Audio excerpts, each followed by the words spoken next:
হসপিটালে আসছিলাম, এখন চলে যাচ্ছি। ডাক্তার দেখানো অলরেডি হয়ে গেছে, সব ঠিক আছে বললো। কিছু ওষুধ দিয়েছিল, ওষুধগুলো নেব আরও চলে যাব।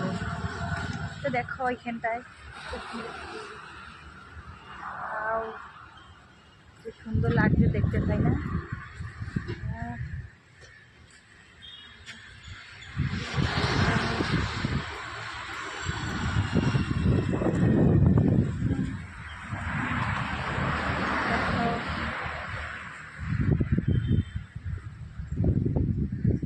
সবাইকে বলি টাটা।